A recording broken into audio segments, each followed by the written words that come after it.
أعوذ بالله من الشيطان الرجيم بسم الله الرحمن الرحيم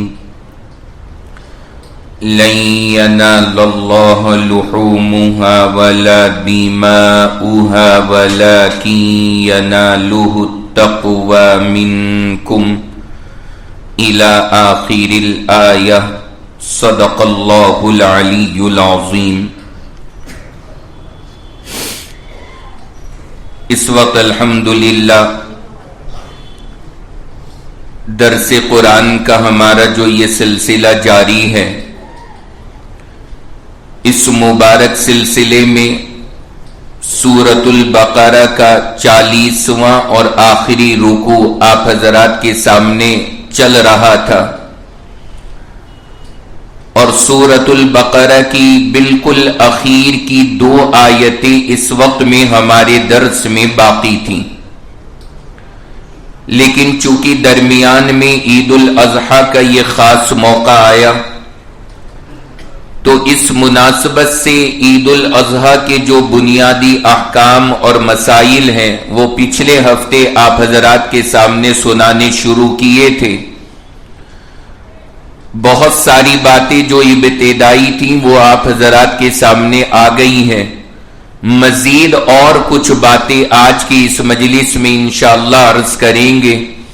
اللہ رب العزت سے دعا فرمائیں کہ اللہ ہم سب کو تمام باتیں صحیح سے سمجھنے کی اور عمل کرنے کی توفیق عطا فرمائے۔ پچھلے ہفتے کا جو ہمارا درس تھا، اس میں ہم نے ایک بات یہ عرض کی تھی کہ اللہ نے قربانی سے پہلے کے جو یہ 10 دن رکھے ہیں، یہ اللہ کے یہاں کس قدر عظمت اور برکت والے ہیں۔ ان دنوں کی اہمیت اور فضیلت تفصیل کے ساتھ میں آپ کو سنائی ہے۔ اس کے بعد دوسرے نمبر پر اللہ تعالیٰ نے عید الاضحیٰ کے موقع پر قربانی کو واجب فرمایا، تو کن حضرات پر یہ واجب ہے، کن پر نہیں ہے، اس کی تفصیل بھی پچھلے ہفتے آپ کے سامنے میں نے عرض کر دی تھی، جس کا خلاصہ یہ تھا کہ جن کے پاس سونا چاندی یا کیش یا اپنی ضرورت سے زیادہ کوئی سا بھی مال تقریباً 1,60,000 یا 65,000 کی مالیت کا موجود ہے، اس بندے کے ذمے قربانی کا حصہ کرنا واجب ہے۔ تو یہاں تک کی بات ہماری پچھلے ہفتے الحمدللہ پوری ہو چکی ہے۔ اب آج جو مجھے آپ کے سامنے باتیں عرض کرنی ہے، چونکہ ہر طرف ماحول ماشاءاللہ قربانیوں کا ہے، جانوروں کا ہے، اور جس گلی میں جس علاقے میں آپ چلے جائیں ماشاءاللہ الگ ہی رنگ نظر آ رہا ہے، تو اسی تعلق سے ذرا قربانی کے جو جانور ہیں ان کے تعلق سے کچھ بنیادی باتیں اور آج کی اس مجلس میں عرض کریں گے۔ اللہ سے دعا کیجیے اللہ ہم سب کو سمجھنے کی اور عمل کی توفیق عطا فرمائے۔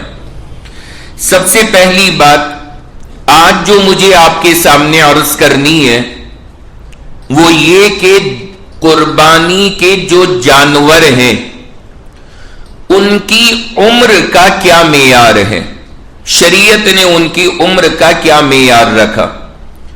چنانچہ سب سے پہلے جو ہمارے یہاں سب سے زیادہ کثرت کے ساتھ میں قربانیاں ہوتی ہیں جس جانور کی، اس کی عمر کی وضاحت کر دیں، جس میں بنیادی طور پر بھینس شامل ہے۔ اب یہ جو لفظ ہے بھینس کا، یہ کہنے کو ایک لفظ ہے، اس میں ساری ویرائٹیز آ گئیں، وہ چاہے بھینس ہو یا بھینسا ہو، کٹرا ہو یا کٹری ہو، جھوٹا ہو یا جھوٹی ہو، وہ سب چیزیں اس میں ایڈ ہیں۔ شریعت کے اندر جو بھینس نام کی چیز ہے، اس کے لیے جو معیار بتایا گیا وہ ہے 2 سال کا، مکمل 2 سال کا یہ جانور ہونا ضروری ہے قربانی کے صحیح اور معتبر ہونے کے لیے، ورنہ تو پھر قربانی شریعت میں اس کی معتبر نہیں ہے اگر یہ مکمل 2 سال کا نہ ہو تو سب سے پہلی چیز جو ہمیں اور آپ کو یہاں پر ذہن میں رکھنی ہے وہ یہ کہ شریعت نے اس جانور کے لیے جو معیار بتایا وہ کتنا 2 سال کا، یہ سب سے پہلے یاد فرما لیں. تو اس میں 2 سال ہو گیا. دوسری جو چیز ہے یہ میں ان چیزوں کے اعتبار سے عرض کر رہا ہوں جن کی قربانی ہمارے ان علاقوں میں حکومت کے اعتبار سے بھی جن کی اجازت ہے، اور جن جانوروں کی یہاں حکومتی اعتبار سے اجازت نہیں ہے ان کی ڈیٹیل بھی ہم آپ کے سامنے نہیں ذکر کر رہے کیونکہ پھر ظاہر سی بات ہے وقت اور درکار ہوگا. تو جن سے ہمارا واسطہ ہے، جن سے ہماری ضرورت ہے، ان کی تفصیل میں آپ کو سنا رہا ہوں. تو سب سے پہلی ویرائٹی آتی ہے بھینس یا اس کی طرح کی جو چیزیں ہیں، اس میں شریعت نے 2 سال کی قید لگائی ہے، یہ ہونا ضروری ہے. یہ سب سے پہلی چیز. دوسرے نمبر پر جو چیز ہے اس کا نام ہے جیسے بکرا یا بکری، یہ دوسری قسم ہے. اگر بکرا یا بکری کی قربانی کی جائے تو شریعت میں اس کا جو معیار ہے وہ بتایا گیا 1 سال کا پورا ہونا ضروری ہے. 1 سال سے 1 دن بھی کم ہوگا تو قربانی اس کی معتبر نہیں ہے. پورا 1 سال کا ہونا اس کے لیے ضروری ہے. یہ دوسری چیز ہے.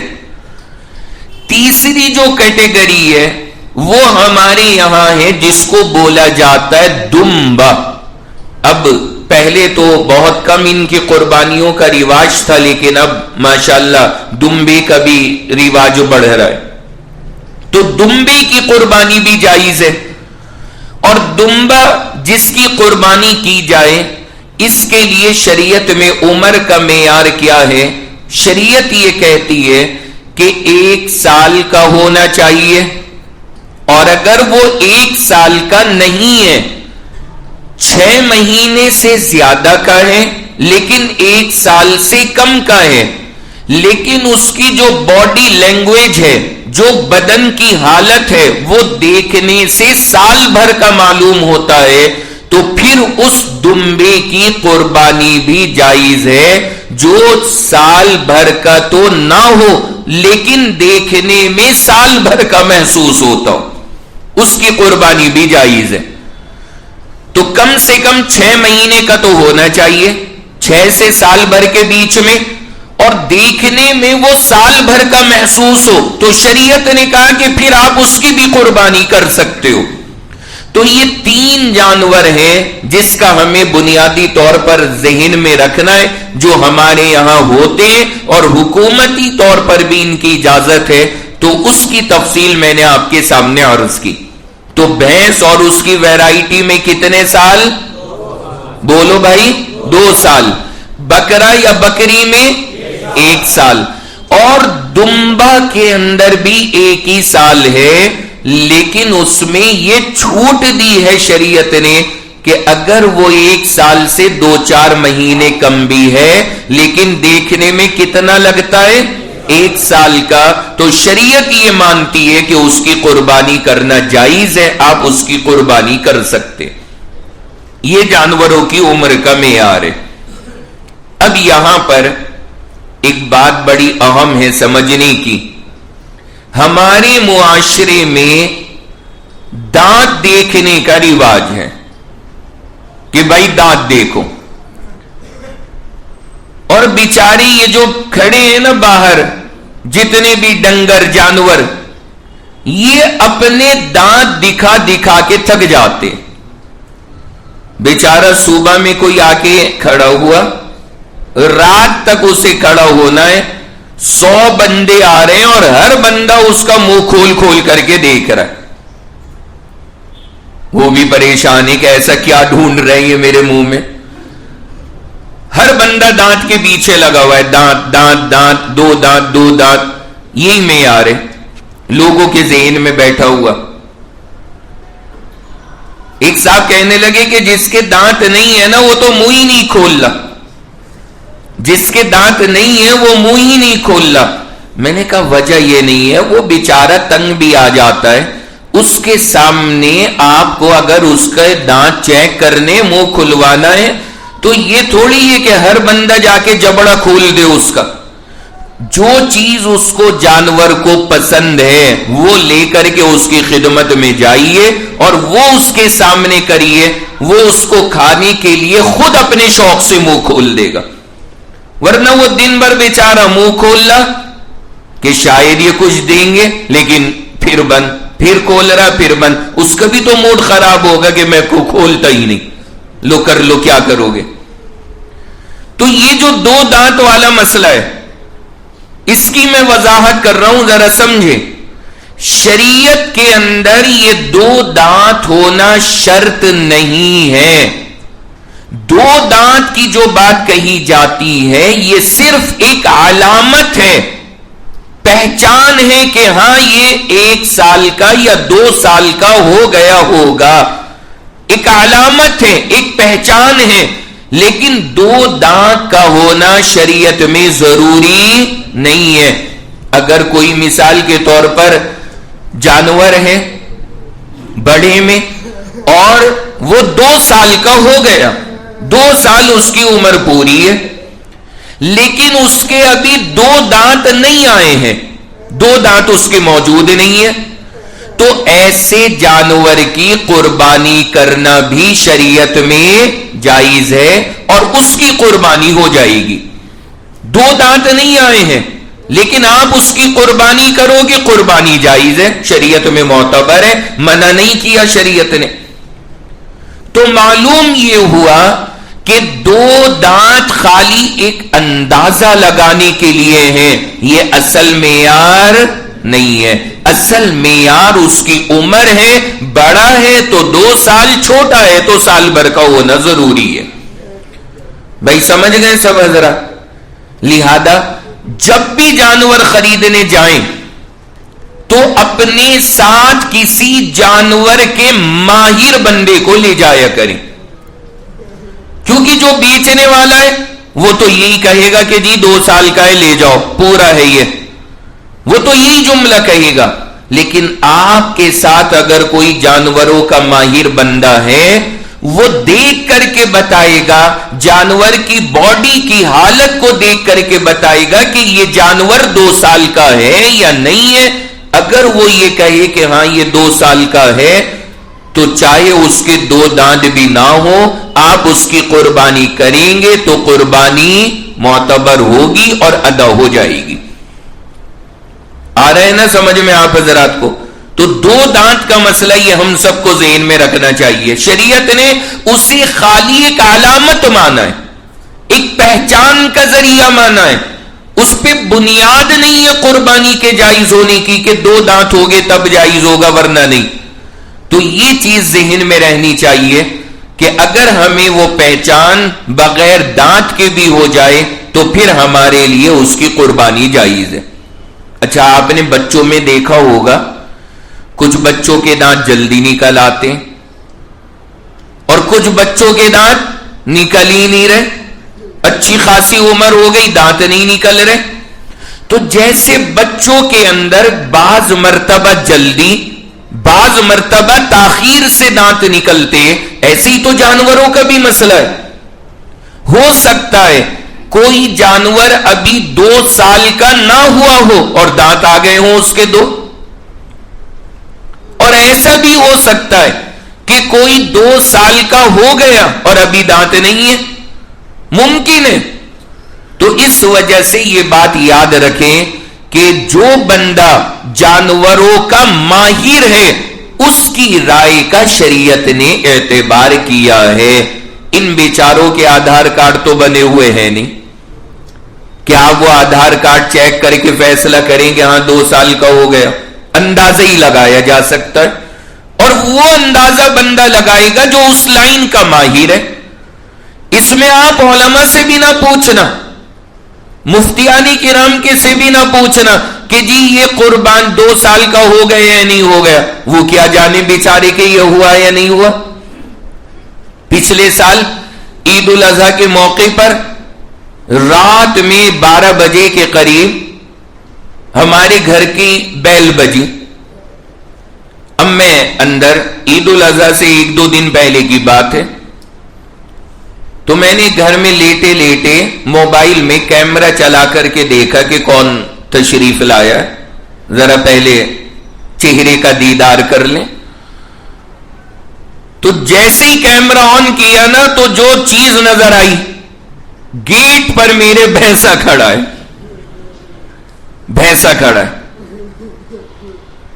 میں نے کہا اوہو، رات میں یہ ملاقات کے لیے تشریف لائے. میں سمجھ گیا، میں نے کہا کہ ساتھ میں مالک بھی ہوگا. دیکھا تو وہ بھی موجود ہے. باہر آئے، دیکھا، پتہ کیا کہ جی کیا مسئلہ ہے. مفتی صاحب دیکھ کے بتائیے کہ یہ 2 سال کا پورا ہے یا نہیں ہے، یہ 2 سال کا پورا ہے یا نہیں ہے.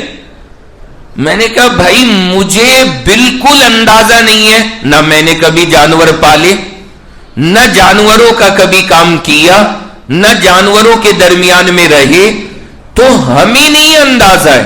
ہمارا کام ہے مسئلہ بتانا. جانور وہ 2 سال کا ہے یا نہیں ہے، یہ وہ بتائے گا جو تجربے کار ہے، جو اس لائن میں ہے. تو ہر کام علماء کے بس کا بھی نہیں ہوتا. علماء سے بھی وہ کام لینا چاہیے جس لائن کے وہ آدمی ہے. تو جانور 2 سال کا ہونا ضروری ہے. دانت اس کی ایک علامت ہے، پہچان اس کی ہوگی کسی ماہر کی رائے کے اعتبار سے. یہ ساری بات ہم نے بتا دی، یہ کام ہمارا ہے. اب اس کی واقعی پہچان کرنا کہ ہاں یہ 2 سال کا ہو گیا یا نہیں ہو گیا، عمر پوری ہو گئی یا نہیں ہو گئی، یہ کون بتائے گا؟ جو جانوروں کا ماہر ہے. یہ ہر بندے کے بس کی بات نہیں ہے، اس کا دھیان رکھنا چاہیے. تو یہ بات سب سے پہلی میں نے آپ کے سامنے عرض کی. اس کے بعد دوسرا مسئلہ جو اس وقت میں مجھے عرض کرنا ہے، چونکہ خریداریاں چل رہی ہیں اس وقت میں، تو یہ 2 سال 1 سال اور یہ عمر کا مسئلہ اور دانتوں کا سب سے پہلے میں نے واضح کر دیا. دوسری چیز جو اس وقت میں سمجھنی ہے، بڑے جانور میں ایک جانور میں 7 بندے شریک ہو سکتے. کتنے بندے؟ 7. لیکن ایک بات یاد رکھنا، یہ میکسیمم ہے، یعنی زیادہ سے زیادہ 7 بندے ایک میں آ سکتے.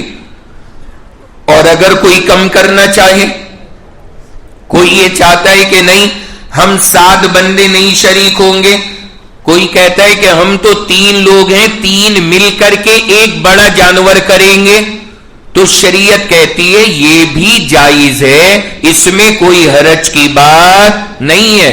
تو 7 ہی ہونا ضروری نہیں ہے، 7 تو زیادہ سے زیادہ ہیں. کم سے کم آپ کتنے بھی کر لو، شریعت میں اس کی اجازت ہے. کسی جانور میں 6 ہو جائیں، کسی جانور میں 5 ہو جائیں، کسی میں 4، کسی میں 3، کسی میں 2، یا کسی کا زیادہ ہی موڈ بن رہا ہے، کہتا ہے کہ یہ جھوٹا میں اپنی پسند سے لایا ہوں، اس پر چھری تو صرف میں اپنے نام کی چلاؤں گا، یہ پورا میری طرف سے ہوگا، تو ٹھیک ہے پھر آپ کر لیں، کوئی حرج کی بات نہیں ہے. بڑے جانور میں بھی کئی سارے حصے کرنا ضروری نہیں ہے. اگر کسی کو کرنے ہیں تو شریعت نے اجازت دی ہے. اور زیادہ سے زیادہ آپ کتنے کر سکتے ہو؟ 7 حصے آپ کر سکتے ہو. لیکن 7 سے کم جتنی آپ کی مرضی ہو وہ آپ کر لیں، اس میں شریعت نے کوئی پابندی نہیں لگائی ہے. تو ہر طرح سے اس میں اجازت ہے. دوسری بات، آگے جو اگلا مسئلہ ہمیں عرض کرنا ہے وہ یہ کہ ایک بات آپ سب نے سنی ہوگی قربانی کے تعلق سے. 2 مسئلے ہیں یہ، لیکن جڑے ہوئے ایک ہی جگہ ہے کہ اگر کوئی شریک ایسا ہے جس کی نیت قربانی میں اللہ کی رضا کی نہیں ہے، صرف اس کی نیت ہے گوشت کو حاصل کرنا، تو ظاہر سی بات ہے پھر وہ قربانی معتبر نہیں ہے. اور آپ کو یہ بھی سنا ہوگا کہ اگر ایک کی خراب ہو گئی تو پھر باقی کے جتنے لوگ ہیں ان کی سب کی قربانی اللہ کے یہاں قبول نہیں ہوگی، وہ بھی ساری کی ساری خراب. کیونکہ اصول ہے نا وہ، اس کو میں زیادہ دلیل میں نہیں جا رہا ورنہ یہ لمبا مسئلہ ہو جائے گا. اس کو میں ایک ایگزامپل سے سمجھاتا ہوں. ایک بالٹی کے اندر ایک قطرہ پیشاب کا گرا، اور وہ بالٹی کا پانی تو بہت سارا ہے اور وہ قطرہ پیشاب کا بہت چھوٹا سا ہے اس پانی کے مقابلے میں، اور بہت سارا پانی بالٹی کا ایسا بھی ہوگا جسے وہ قطرہ چھوئے گا بھی نہیں، ٹچ بھی نہیں کرے گا. لیکن شریعت یہ کہتی ہے کہ ناپاک وہ ساری بالٹی ہے. کیوں ناپاک ہے؟ کہ گندگی آ گئی، اب سب پر ناپاک ہونے کا حکم لگے گا. تو یہاں پر جو یہ مسئلہ عرض کیا جاتا ہے، آپ سب نے سنا ہوگا کہ اگر ایک بندے کی نیت میں بھی خرابی ہو گئی، نیت کی خرابی کیا ہے؟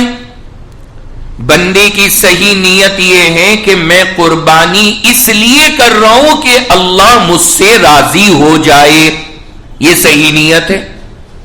اور خراب نیت کیا ہے؟ کہ میں اس لیے حصہ لے رہا ہوں تاکہ مجھے گوشت اپنے مطلب کا مل جائے، یہ خراب نیت ہے. اگر کسی ایک کی بھی نیت یہ ہو گئی تو اس کی اپنی تو گئی اور بھی سارے حصے کیا ہو جائیں گے؟ خراب ہو جائیں گے. کوئی اللہ کے یہاں قبول نہیں، کوئی اللہ کے یہاں قبول نہیں. یہ مسئلہ ہے. لیکن ظاہر سی بات ہے اس میں بڑا ڈر لگتا ہے. آپ میں سے ہر بندے کے دماغ میں یہ بات آئے گی کہ جی ہمیں پتہ کیسے لگے گا کس کی نیت میں کیا چل رہا ہے؟ یہ تو کسی کے پاس میں ایسا کوئی آلہ نہیں ہے، کوئی ایسی مشین نہیں ہے کہ بندہ یہ پتہ لگا لے کہ کس کی نیت میں کیا ہے. تو یہ جو شریعت میں مسئلہ بتایا گیا ہے، اس کا حل کیا ہے؟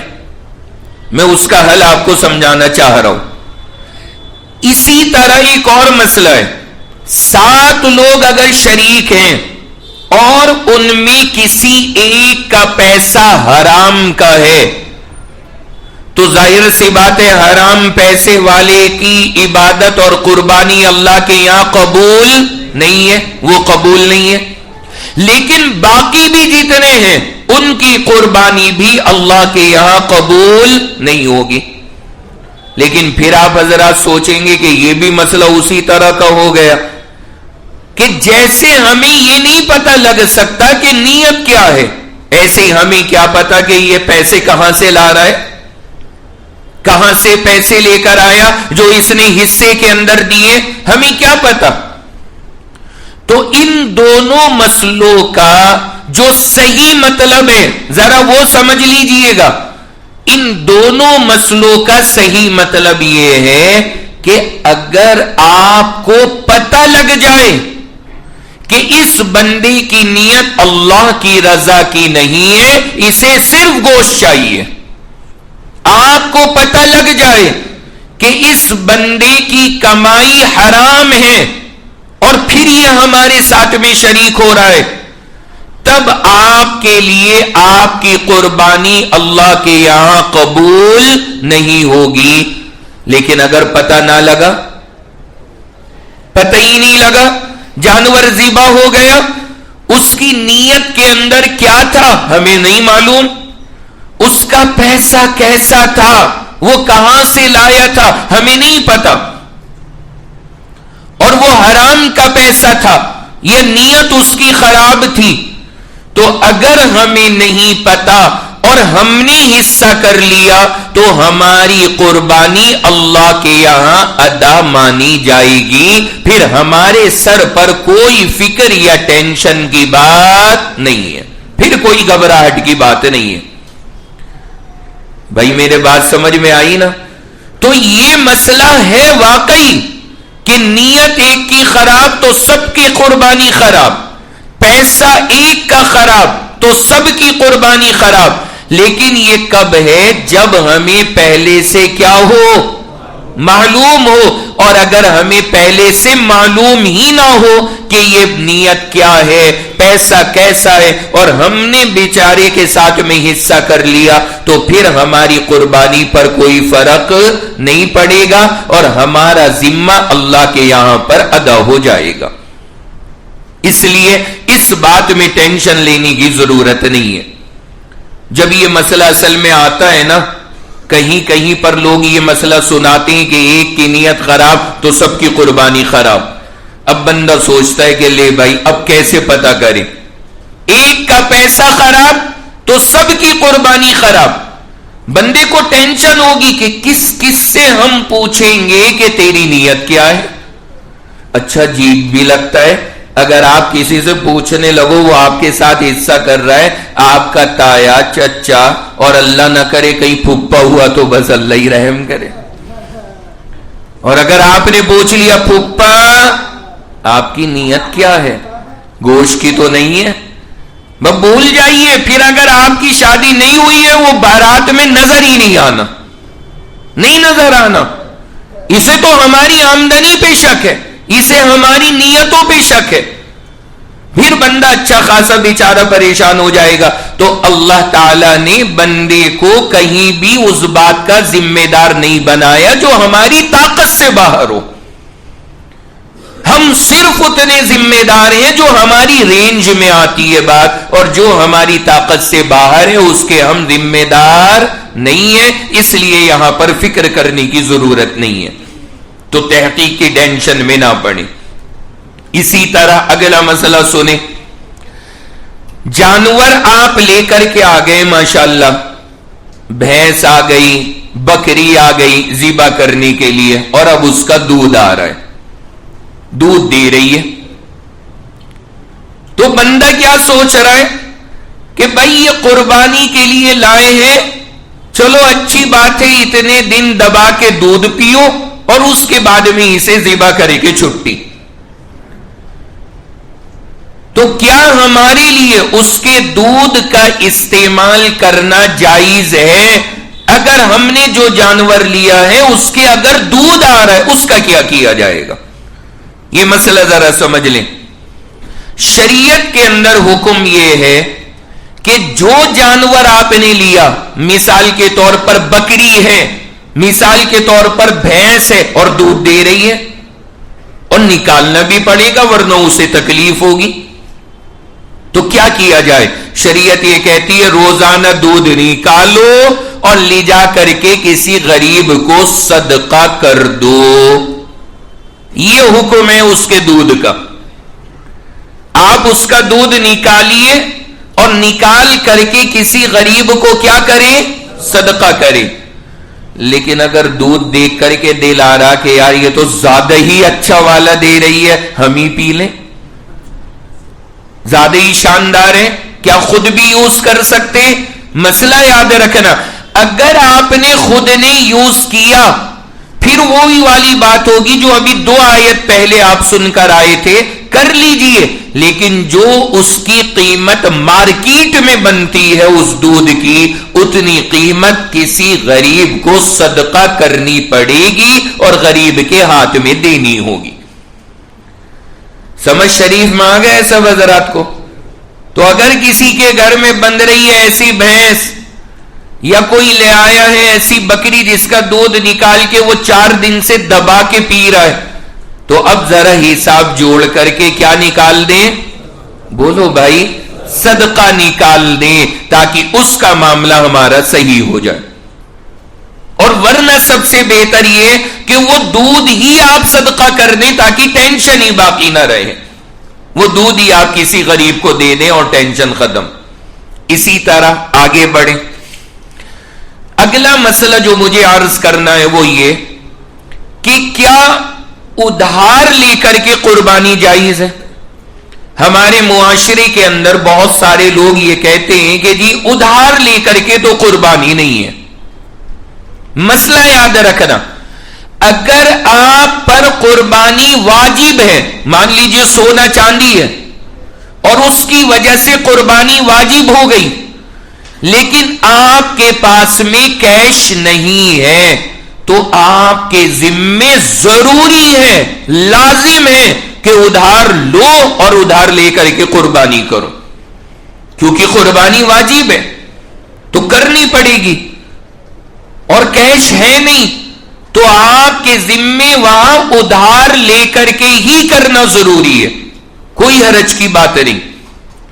اور اگر کوئی بندہ ایسا ہے کہ اس کے ذمے قربانی واجب نہیں اور پھر وہ قربانی کر رہا ہے، بیچارہ کوئی ایسا ہے قربانی اس پر واجب نہیں ہے لیکن تمنا ہے کہ میں قربانی کروں، حصہ لوں، یہ بہت بڑے ثواب کی بات ہے۔ اور پھر اگر وہ اس کے لیے ادھار بھی لیتا ہے تو شریعت نے کہا کہ جائز ہے اور آپ کر سکتے ہو، ہاں بس اتنا یاد رکھنا کہ بعد میں اتار لیں، بعد میں اتار دیں۔ کبھی اس سے کہیں وہ مانگنے آئے کہ میرا ادھار واپس کر، یا کیا واپس کر، جس پیسے کی ہم بھینس لائے تھے اب اس بھینسی کا وجود نہیں رہا تو تیرے ادھار کا کیا وجود رہے گا، یا تو بھی صبر کر ہم بھی صبر کریں، ان اللہ مع الصابرین۔ یہ طریقہ کرنا جائز نہیں۔ تو خلاصہ یہ نکلا کہ اگر ہمارے ذمے قربانی ہم کرنی چاہ رہے ہیں اور ابھی اسباب نہیں ہے، پیسہ نہیں ہے، کیش نہیں ہے، اور ہم چاہتے ہیں ادھار لے کر کے کر دیں پھر ادا کر دیں گے، تو کوئی حرج کی بات بولو بھائی نہیں ہے، شریعت نے اس کی اجازت دی ہے۔ ابھی 2 دن پہلے خاتون نے مجھے کال کی، انہوں نے تو عجیب بات پوچھ لی، وہ کہنے لگی کہ مفتی صاحب ہمیں کسی نے بتایا ہے کہ اگر تمہارے ذمے قربانی واجب نہیں ہے اور پھر بھی تم قربانی کرو گی تو اللہ کے یہاں تمہاری سخت پکڑ ہوگی۔ ابھی 2 دن پہلے ایک عورت نے یہ مسئلہ بتایا۔ یہ کون چلاتی ہے ان کے اندر ایسے ایسے مسئلے، واللہ عالم۔ وہ یہ کہہ رہی کہ جی ہمیں یہ بتا دیا کہ اگر واجب نہیں ہے اور پھر بھی تم نے کی تو پکڑ ہوگی تمہاری اللہ کے یہاں۔ میں نے کہا کیوں؟ تو اس عورت نے وجہ بھی بتائی، کہنے لگی وہ اس لیے کہ وہ یہ کہہ رہے ہیں کہ اللہ میاں یہ کہیں گے میں نے تیرے اوپر واجب نہیں کی، تو ہوتی کون ہے کرنے والی۔ یہ بھی بتا دیا کہ پکڑ اس انداز میں ہوگی کہ میں نے تیرے اوپر واجب نہیں کی، تو ہوتی کون ہے کرنے والی۔ عجیب و غریب، لا حول ولا قوت الا باللہ، کیسے مسئلے ہمارے یہاں چلا دیتے۔ تو آپ سب یاد رکھنا، اگر کسی پر قربانی واجب نہیں ہے اور پھر بھی وہ قربانی کرے، پھر بھی وہ حصہ لے، تو یہ تو بہت ہی بڑے ثواب کی چیز ہے۔ اللہ بھی بے انتہا خوش ہوں گے کہ اس بیچارے پر واجب نہیں تھی لیکن ثواب کی امید میں اس نے انتظام کر کے ادھر ادھر سے قربانی کرنے کی کوشش کی ہے۔ یہ تو اللہ کی نگاہ میں اور بھی پیارا عمل ہوگا۔ سمجھ رہے ہیں نا آپ حضرت؟ تو اس وجہ سے یہ بات بھی ہمارے ذہن میں رہنی چاہیے۔ اسی طرح EMI پر قربانی، جی ہاں، کیا مطلب؟ قسطوں پر قربانی۔ ابھی جب میں سفر میں تھا لکھنؤ میں تو مسجد کے اندر جب ہم گئے وہاں پہ لگا ہوا بینر دیکھا، جن حضرات کو قسطوں پر قربانی کرنی ہو وہ اس نمبر پر رابطہ کریں۔ قسطوں پر قربانی یہ بھی شروع ہو گئی ہے۔ ماشاءاللہ، مارکیٹ کا حال دیکھیں آپ، کیسے کیسے نئے نئے طریقے آ رہے ہیں۔ کیا مطلب؟ اب مثال کے طور پہ سنیے، مان لیجئے میں ہوں، میں لے آیا 10 جانور، ایک جانور کے اندر ایک حصہ مجھے پڑا مثال کے طور پہ 10,000 کا، ایگزامپل دے رہا ہوں، مثال، ایک جانور میں ایک حصہ مجھے پڑا 10,000 کا، ہم نے 10 جانور خرید لیے، ہم نے آفر نکال دیا کہ بھائی آپ ان جانوروں میں حصہ لو، قسطوں پر قربانی کرو، 30% ڈاؤن پیمنٹ دے دو، جس ٹائم قربانی ہوگی چوری چلے گی 30% جب دے دو، باقی 6 مہینے کی قسطیں بن جائیں گی اور ایک حصہ تمہارا 12,000 کا. سمجھ رہے ہیں بھائی؟ مثال سمجھ گئے سب حضرات؟ تو کیا اس طرح سے کسی کو آفر دینا اور کیا اس میں ہمارے لیے حصہ لینا جائز ہے؟ بالکل جائز ہے، اس میں کوئی حرج کی بات نہیں ہے. جی ہاں جائز ہے، کوئی حرج نہیں ہے، اس میں کوئی مسئلہ نہیں ہے، کر سکتے. قسطوں کے اوپر خریداری آپ کے لیے جائز ہے. تو وہ بندہ جس نے وہ جانور لیا ہے اور وہ اس کے اندر حصہ دے رہا ہے اور وہ حصہ اسے پڑا ہے کتنے کا؟ 10,000 کا. وہ سب کو آفر دیتا ہے کھلا ہوا کہ آپ ایک حصہ لے لو، قسطوں پر قربانی کر لو، لیکن وہ ایک حصہ کتنے کا دے رہا ہے؟ 12,000 کا. تو یہ شریعت کی نظر میں جائز ہے، اس میں کوئی ناجائز والی بات نہیں ہے. بات سمجھ میں آ گئی؟ یہ بات میں آپ کو پہلے بھی سمجھا چکا ہوں، یہ کوئی حرج نہیں ہے. البتہ یہ حرام کب ہوتا؟ ناجائز کب ہوتا؟ ناجائز یہ جب ہوتا جب کوئی آدمی یہ کہتا کہ ایک حصہ لے لو، نقد لوگے تو 10,000 کا، ادھار لوگے تو بھی 10,000 کا، قسطوں پر لوگے تو بھی 10,000 کا، لیکن تمہیں 2,000 انٹرسٹ کے دینے پڑیں گے. اب اگر یہ طریقہ کوئی کرتا تو یہ کیا ہو جاتا؟ بولیے. ناجائز تھا اور حرام تھا. یہ حرام ہے، یہ انٹرسٹ ہے، یہ سود ہے. لیکن ایک چیز میری ہے، کوئی بھی چیز ہمارے پاس ہے، ہم اسے بیچ رہے ہیں اور سامنے والے کو ہم ایک آفر دے رہے ہیں کہ تم قسطوں پر ادا کر دو، اتنی کی یہ چیز ہے، ہم مالک ہیں، ہماری مرضی، ہم جتنے پہ چاہے بیچیں، اس میں کوئی حرج کی بات نہیں ہے، لہذا یہ عمل جائز ہے. تو میں وہاں وہ بورڈ پڑھ کر حیران رہ گئے. ایک صاحب مجھ سے پوچھ رہے تھے کہ جی یہ جائز ہے. میں نے کہا دماغ تو لگانے والے نے زبردست لگایا. اب جو بیٹھے ہوں گے نا مضبوط آدمی، وہ سوچ رہے ہوں گے ایک نیا آئیڈیا آ گیا کاروبار کا. ٹھیک ہے، ٹھیک ہے، اگر کوئی کرنا چاہے کر سکتا ہے، کوئی حرج کی بات نہیں ہے، شریعت میں یہ عمل جائز ہے.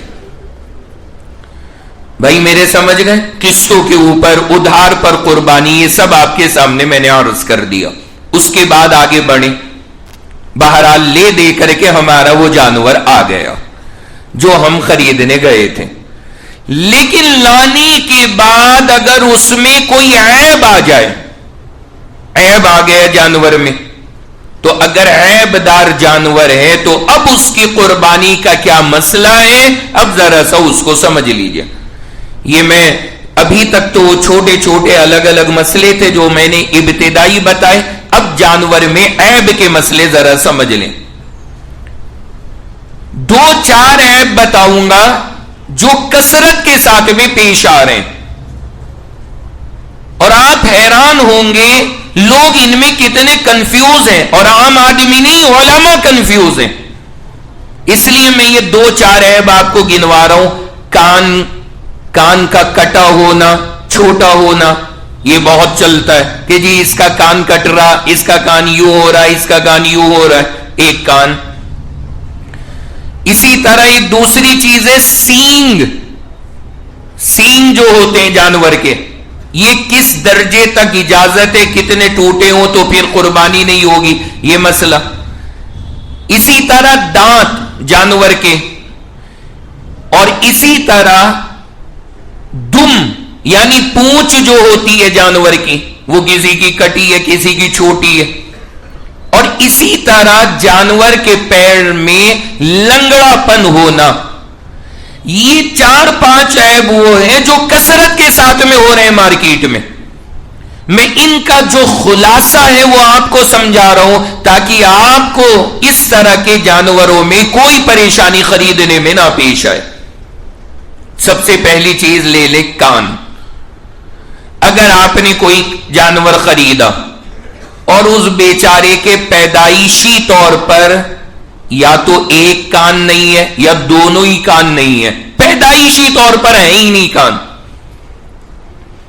ایسے جانور کی قربانی جائز؟ بولیے, اندازہ لگا لیا کریں نا, کہیں تکا بھی مارا کریں, بولیں جائز نہیں ہے, جائز نہیں ہے. جس جانور کا کان پیدائشی طور پر ہے ہی نہیں, چاہے ایک نہ ہو یا دونوں نہ ہو, اس جانور کی قربانی کرنا جائز نہیں ہے, اس کی قربانی نہیں ہوگی. ایک بات. دوسرا سنیں, ایک جانور ہے, اس کے کان تو ہیں لیکن پیدائشی طور پر بڑے چھوٹے سے کان ہیں, چھوٹے چھوٹے سے کان ہیں, جیسے نارملی ہوتے ہیں بھینس کے اچھے خاصے ٹھیک ٹھاک بڑے, اتنے بڑے نہیں ہے, چھوٹا سا کان ہے. تو ایسے جانور کی قربانی کرنا جائز ہے, کوئی حرج کی بات نہیں ہے. تو بہرحال بیچارے کے کان چھوٹے ہوں یا بڑے ہوں اس سے کوئی فرق نہیں پڑتا, قربانی جائز ہے. سمجھتے رہیے گا. دو ہو گئے. تیسرا یہ کہ اگر کسی جانور کا کان کٹا ہوا ہے, جسے کہتے کن کٹا,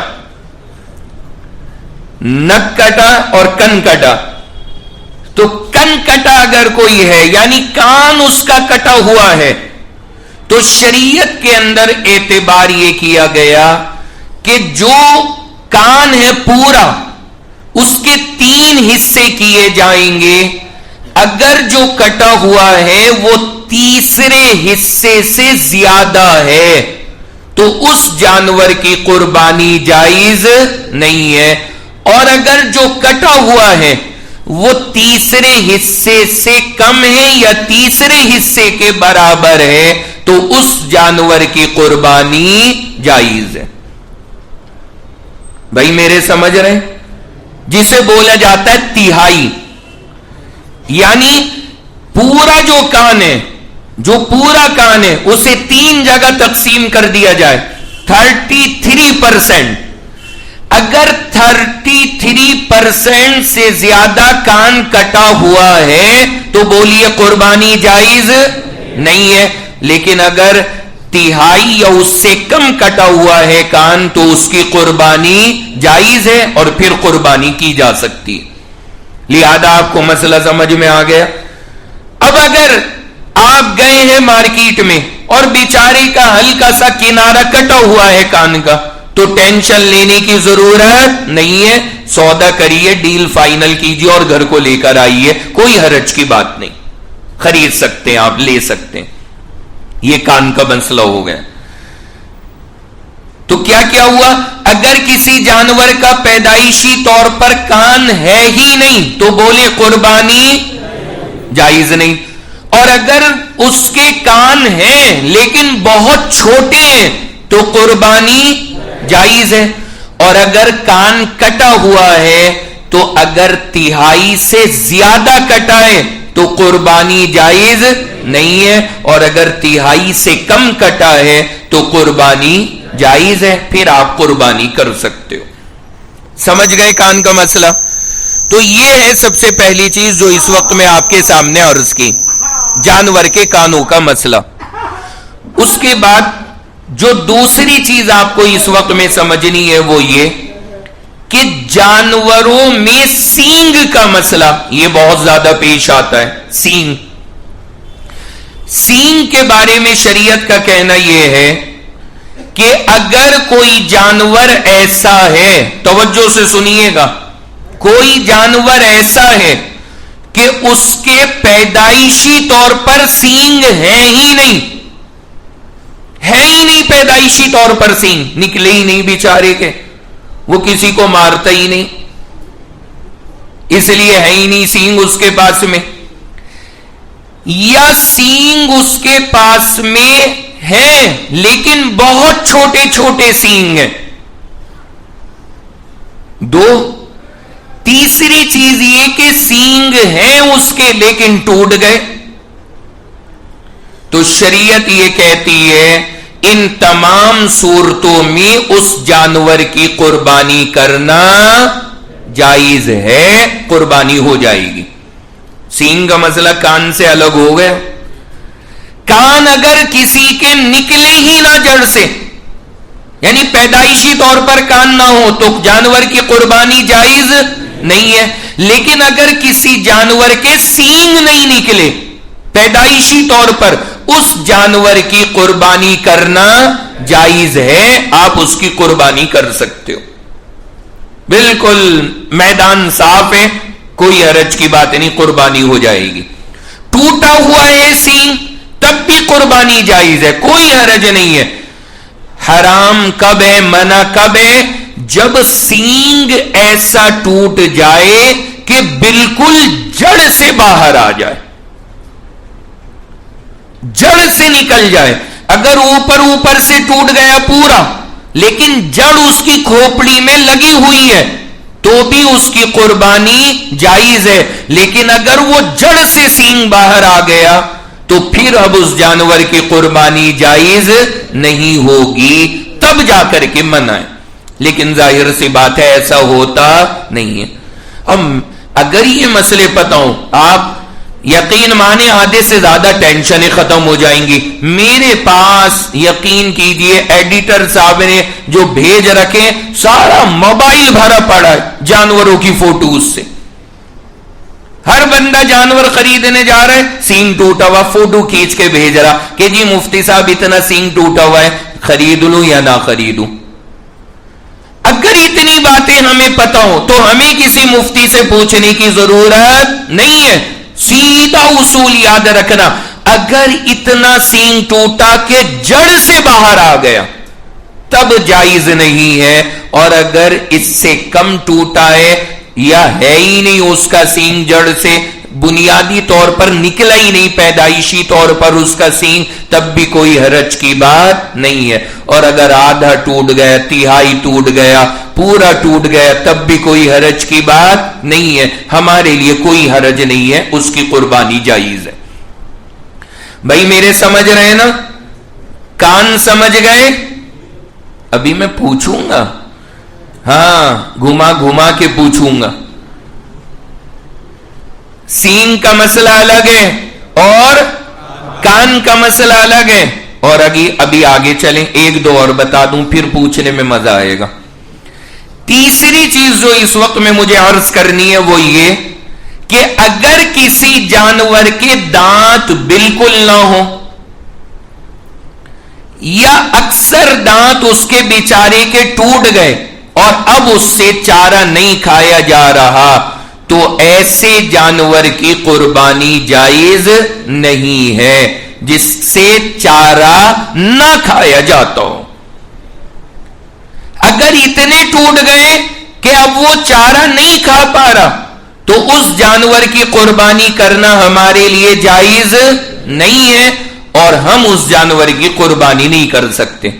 لیکن اگر کسی جانور کا ایک آدھ دانت ٹوٹ گیا اور اس سے چارہ کھانے میں اسے کوئی تکلیف نہیں ہے، وہ آرام سے کھڑا ہوا چارہ کھا رہا ہے، تو پھر ایک آدھ دانت ٹوٹ جانے سے کوئی فرق نہیں پڑتا، ہمارے لیے اس کی قربانی کرنا جائز ہے۔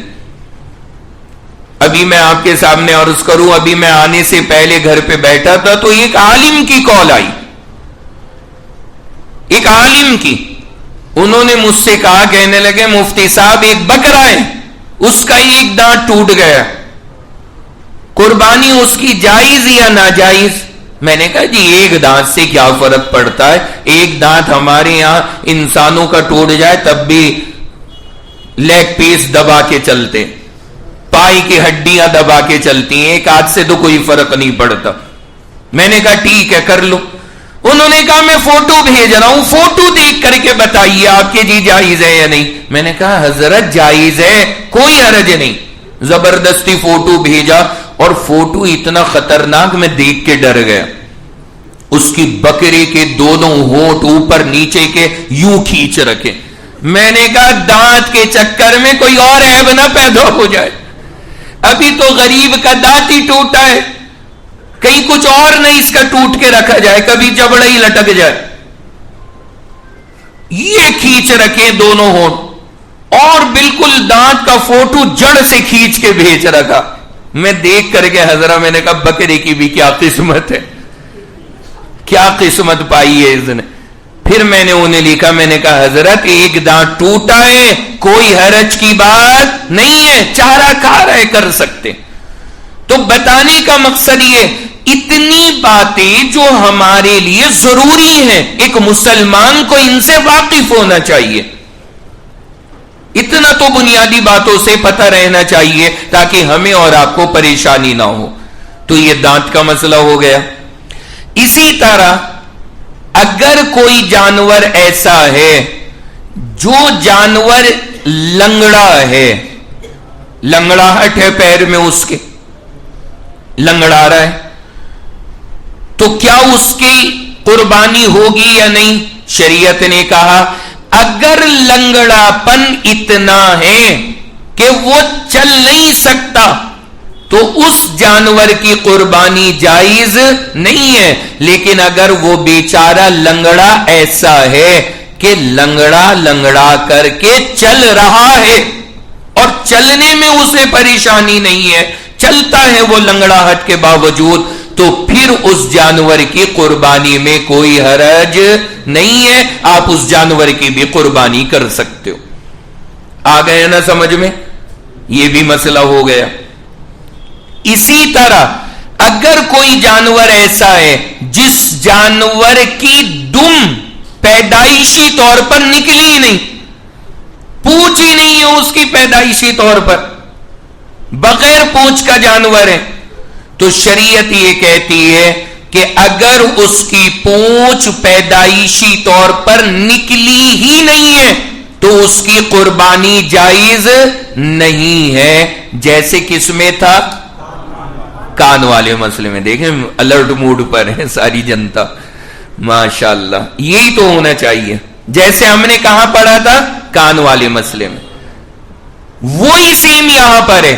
اس کی قربانی شریعت نے کہا جائز نہیں، اگر وہ پیدائشی طور پر دم نکلی ہی نہیں ہے تو قربانی نہیں ہوگی۔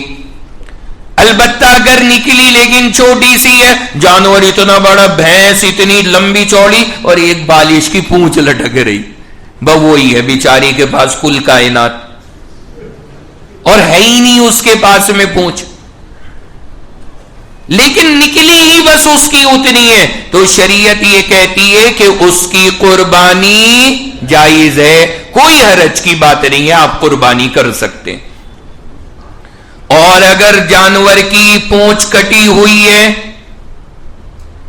تو چونکہ سارا مسئلہ پونچھ کا کان جیسا چل رہا ہے، سیم ویسا ہے، تو یہاں بھی وہی مسئلہ ہے کہ اگر تہائی سے زیادہ کٹی ہے تو قربانی جائز نہیں ہے، اور اگر تہائی سے کم کٹی ہے تو قربانی جائز ہے، پھر کوئی حرج کی بات نہیں ہے۔ بھائی میرے سمجھ میں آ گیا؟ تو یہ وہ عیب ہے جانوروں میں جو کثرت کے ساتھ میں دکھتے ہیں، کسی کی کان میں خرابی ہے، کسی کے سینگ ٹوٹ رہے ہیں، کسی کی ٹانگ میں کچھ کمی ہو رہی ہے، کسی کی پونچھ میں کچھ کمی ہے، یہ 4-5 عیب ہیں، وہ میں نے آپ کے سامنے رکھ دی ہے۔ کسی کا دانت ٹوٹ رہا ہے تو یہ سب کا خلاصہ آپ کے سامنے عرض کر دیا، یاد رہے گا انشاءاللہ؟ انشاءاللہ خود بھی مسئلے پر عمل کریں، دوسروں کو بھی بتا دیا کریں کہ جی اتنے مسئلوں کے لیے کسی کو کال نہ کرو، اس کے لیے تو ہم ہی کافی ہیں، بتا دیا کریں، تو ہم آپ ماشاءاللہ سمجھ چکے۔ اب ذرا مجھے 2-3 مسئلوں کا فٹافٹ جواب دے دیں، پھر میں آگے کی بات عرض کروں گا۔ ایک جانور ہے، اس جانور نے دوسرے جانور سے لڑائی کی اور اتنی سخت لڑائی ہوئی کہ اس جانور کا سینگ تہائی سے بھی زیادہ ٹوٹ گیا، جانور کا سینگ تہائی سے بھی زیادہ بلکہ آدھے کے قریب ٹوٹ گیا، بتائیے قربانی جائز یا ناجائز؟ جائز ہے، الحمدللہ قربانی جائز ہے، کوئی حرج کی بات نہیں ہے۔ آپ نے اتنی زور سے بتایا، میرا دل کہہ رہا ہے اب آگے مت پوچھ ان سے بھائی، اسی میں خیریت ہے، اسی میں عافیت ہے کہ آگے بڑھو۔ تو ماشاءاللہ مقصد یہ ہے کہ ہم سمجھیں ان باتوں کو، یعنی جب آپ بازار میں جائیں گے، جب آپ ڈیل کریں گے اور اتنی باتوں سے آپ واقف ہوں گے تو مزہ آئے گا خرید و فروخت کا، ٹینشن نہیں ہوگی اور فکر نہیں ہوگی۔ اس لیے بندے کو اتنی باتیں یاد رکھنی چاہیے جو الحمدللہ آپ سب حضرات نے یہاں پہ یاد فرما لی، اللہ کا شکر ہے۔ آگے سنیں، اگلی جو بات مجھے عرض کرنی ہے وہ یہ کہ اگر کسی جانور کو آپ نے ذبح کیا اور وہ جانور گابن ہے، یعنی حمل سے، پریگننٹ ہے جانور، اور وہ حاملہ حمل سے جانور ہے، کیا اس کی قربانی جائز ہے؟ شریعت نے کہا کہ قربانی جائز ہے، قربانی ادا ہو جائے گی۔ لیکن اگر بچی کی ولادت کا وقت بڑا قریب ہے تو اس جانور کو ذبح کرنا، قربان کرنا مکروہ ہے۔ لیکن بہرحال اگر کوئی قربانی کرتا ہے حمل کے ساتھ جانور کی تو قربانی جائز ہے اور ہمیں دہرانے کی ضرورت نہیں ہے، قربانی ہو جائے گی۔ اس کے بعد ذبح کر دیا، قربانی تو ہو گئی۔ اب بچہ نکلا، اگر مرا ہوا بچہ نکلا ہے تو بس وہ تو حرام ہے، اسے دفن کر دو۔ اور اگر زندہ بچہ نکلا ہے تو اس میں دو آپشن ہے، یا تو اس بچے کو بھی ذبح کر کے ساتھ میں تقسیم کر دیا جائے گا، اور یا پھر اس بچے کو کسی غریب کو صدقہ کر دیا جائے گا۔ اگر وہ زندہ بچہ نکلا ہے یا تو وہ بھی تقسیم میں ساتھ میں ہو جائے گا، اور یا پھر وہ کیا کیا جائے گا، بچے کو کسی غریب انسان کو صدقہ کر دیجئے اور وہ غریب انسان اسے پال لے اور پھر جو مرضی آئے وہ چاہے کرے، تو آپ اسے اس طرح صدقہ بھی کر سکتے ہو۔ بعض حضرات ہوتے ہیں نا کہ جی دل نہیں کر رہا اسے ذبح کرنے کا، نہیں دل کر رہا تو ٹھیک ہے، آپ اسے کیا کر دیں، صدقہ کر دیں۔ صدقہ کرنے کی بھی شریعت نے اجازت دی ہے، اسے دیا جا سکتا ہے۔ یہ بھی کلیئر ہو گئے، سمجھ گئے سب حضرات؟ تو خلاصہ یہ نکلا کہ حمل سے جو جانور ہو اس کی قربانی بولیے جائز ہے۔ ہمارے معاشرے میں لوگ مشہور کر دیتے ہیں کہ جی اس کی تو ہوگی ہی نہیں قربانی، کوئی حرج نہیں، قربانی جائز ہے۔ پھر آگے کے مسئلے، میں نے بچے کے اگر مردہ ہے تو پھر تو اسے یوں ہی دفن کر دیجئے، کہیں مردار ہے، کھانا حرام ہے اس کا، اور اگر زندہ ہے تو دونوں آپشن ہے جو میں نے آپ کے سامنے عرض کی ہے۔ اس کے بعد اگلا مسئلہ، یہ وہ مسئلہ ہے جو اب میں ذکر کرنے جا رہا ہوں، ہر بندہ اس میں پڑھا ہے اور ہر بندہ بحث کرتا ہے اس میں۔ ویسے میں نے پہلے بھی سمجھا چکا ہوں آپ حضرات کو، لیکن پھر عرض کر رہا ہوں، کیا امیر اور غریب کی قربانی کا فرق، امیر اور غریب کی قربانی کا فرق۔ ہمارے معاشرے میں کیا مشہور ہے کہ ایک امیر آدمی جانور لایا اور اس کا جانور مر گیا یا بھاگ گیا تو اب اس کے ذمے دوسرے جانور کی قربانی لازم نہیں ہے، اور اگر غریب آدمی لایا اور اس کا جانور مر گیا یا بھاگ گیا تو اس کے ذمے کیا ہے، دوسرے جانور کی قربانی کرنا لازم ہے۔ یہ تو ایسے ہی ہو گیا نا کہ بیچارے نے گنجا کرایا اور اولے پڑ گئے، گنجا کرایا اور اولے پڑ گئے۔ ایک تو وہ غریب تھا، اس پہ واجب نہیں تھی، وہ جیسے تیسے کر کے لایا اور اس کی وہ بھاگ بھی گئی، اور بھاگنے کے بعد کہتے ہیں کہ جی دوسری کرنی اس کو ضروری ہے۔ صحیح مسئلہ کیا ہے آپ سب حضرات سن لیجئے تاکہ ہمارے ذہنوں کے اندر یہ مسئلہ کلیئر رہے۔ لوگ بڑی بات کرتے ہیں اس پر۔ پہلی بات تو میں یہ عرض کروں، اس سال بھی کئی لوگوں نے پوچھا، تو جب کسی کا میسج آتا ہے کہ جی اس میں کیا مسئلہ ہے، میں کہتا ہوں تمہاری بھاگ گئی کیا، بھاگ گئی کیا؟ جب بھاگ جائے نا تب کرنا، بھاگ نہیں رہی، بھاگ کیسے جائے گی جناب اتنی خطرناک، اس جانور کو جو ہم گھر لاتے نا جینا حرام کر دیتے. بچے الگ الگ پڑے، چچے الگ الگ پڑے، اور گھر کی عورتیں اور لڑکیاں اس بھینسے کے ساتھ بھی سیلفی لے رہی ہیں کہ یہ آیا ہے ہمارا لال جو ماشاءاللہ قربان ہوگا، یہ ہمارا لڈو آیا ہے بکرا اور یہ ماشاءاللہ قربان ہوگا، اس کے ساتھ سیلفیاں چل رہی ہیں. یہ بھاگ رہا ہے، یہ بھاگ سکتا ہے؟ اس کی ہمت؟ اتنی نگرانیاں، اتنا اس پہ مجمع، اتنی بھیڑ، بھاگنے کا تو سوال ہی نہیں ہوتا. ایک تو بھاگتا نہیں کسی کا، لیکن مسئلے میں بحث سب کرتے. دوسری بات یہ کہ مسئلہ کیا ہے سمجھیں. اگر کسی امیر آدمی نے جانور لیا، سمجھنا سب حضرات، امیر آدمی نے جانور خرید لیا اور اس کا جانور بھاگ گیا، شریعت یہ کہتی ہے تجھے دوسرا لانا پڑے گا. لے کر آ دوسرا. امیر اگر ہے تو جانور بھاگ گیا تو کیا کرنا پڑے گا؟ بولو، دوسرا لانا پڑے گا. لیکن اگر غریب ہے، وہ بیچارہ جانور لایا اور وہ بھاگ گیا، تو شریعت یہ کہتی ہے تمہیں دوسرا لانے کی ضرورت نہیں ہے، کوئی حرج نہیں، بھاگ گیا بھاگنے دو. بتائیے یہ ہے مسئلہ. تو اس میں تو کوئی عجیب بات نہیں ہے، بالکل صحیح ہے نا. یعنی وہ جو مشہور کیا نا لوگوں نے، وہ جھوٹ ہے، وہ غلط ہے بات جو مشہور ہے کہ امیر کا بھاگ گیا تو اسے دوسرا نہیں لانا، غریب کا بھاگ گیا تو اسے دوسرا لانا پڑے گا. یہ جھوٹ ہے. صحیح مسئلہ یہ ہے کہ اگر امیر کا جانور بھاگ گیا تو اسے دوسرا لانا پڑے گا، اور غریب کا بھاگ گیا تو اسے دوسرا لانے کی ضرورت نہیں ہے. بتائیے اس میں تو کوئی عجیب بات نہیں ہے. صحیح ہو گیا نا. لیکن اب ہوگا مشکل.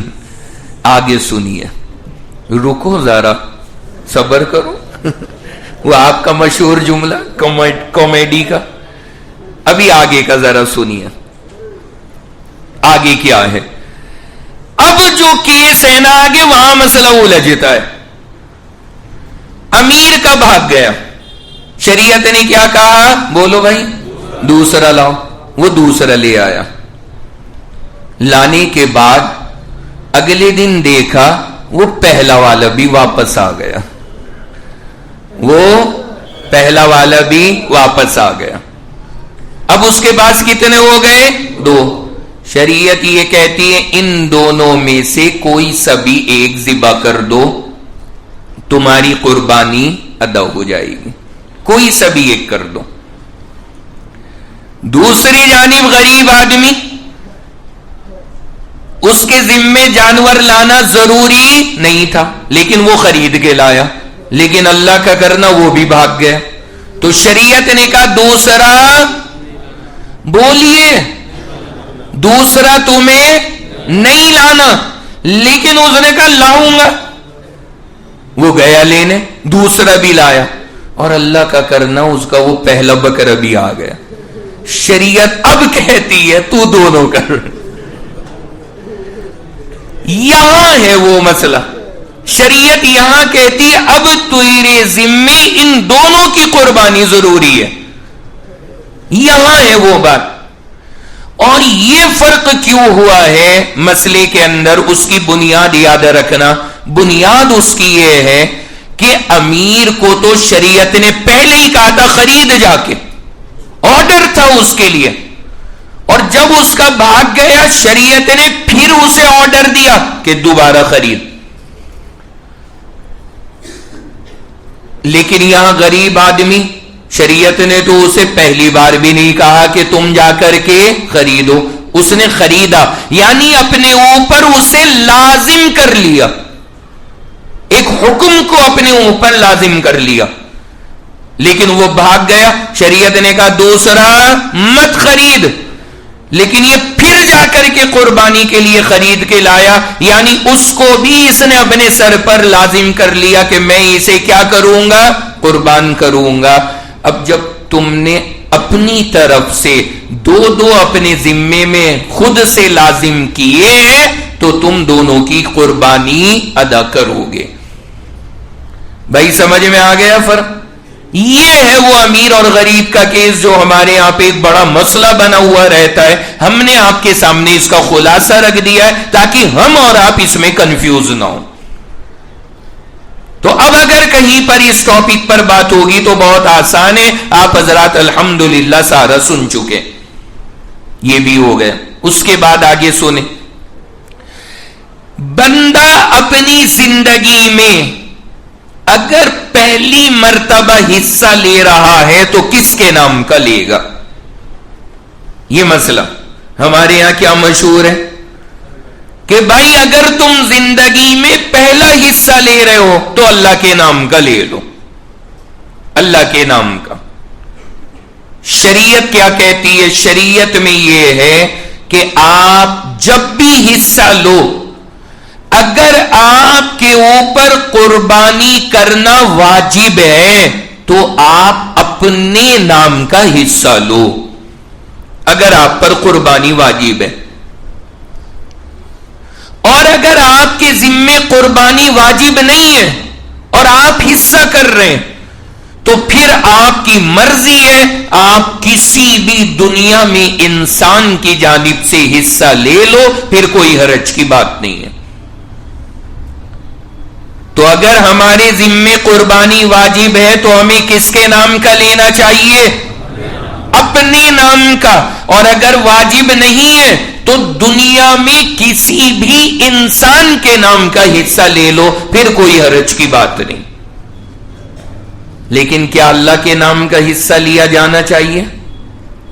میں ایک بات کہا کرتا ہوں کہ آپ کسی کے نام کا حصہ کیوں کرتے ہیں, پہلے اس پر غور کیجئے. کسی کے نام کا حصہ اس لیے کیا جاتا ہے تاکہ اس بندے کو اس کا ثواب ملے. یہی تو ہوتا ہے نا بھائی, یہ حصہ عبداللہ کی طرف سے, یہ حصہ عبد الرحمن کی طرف سے. کیوں نام ڈال رہے ہیں آپ ان کا؟ اس لیے ڈال رہے ہیں نا کہ اس کا ثواب عبداللہ کو ملے اور اس کا ثواب عبد الرحمن کو ملے, اس لیے بندوں کا نام لگا رہے ہیں.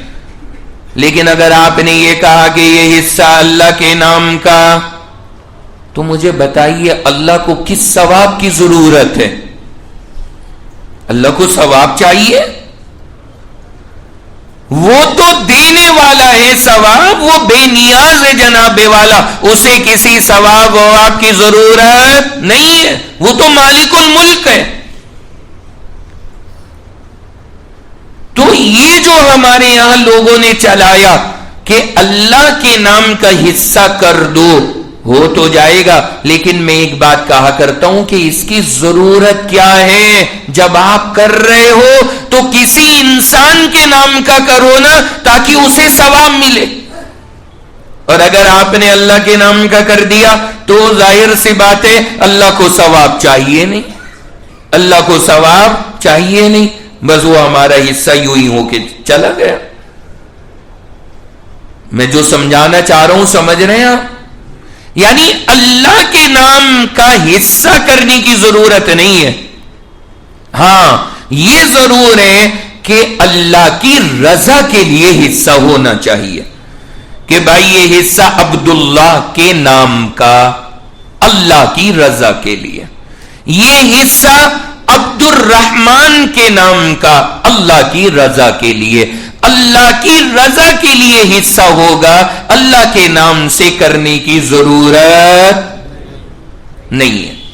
حضور کے نام کا کریے کیونکہ حضور انسان ہے, اللہ کے نبی انسان ہے, وہاں ثواب چاہیے, وہاں ٹھیک ہے حضور کے نام کا کریے, بہت اچھی بات ہے. اللہ کے نبی کے نام کا حصہ ہمیں کرنا چاہیے, باقاعدہ اہتمام کے ساتھ میں اس کی جانب توجہ کرنی چاہیے کہ ہم اپنی طرف سے حضور کا ایک حصہ کرنے کا اہتمام کریں.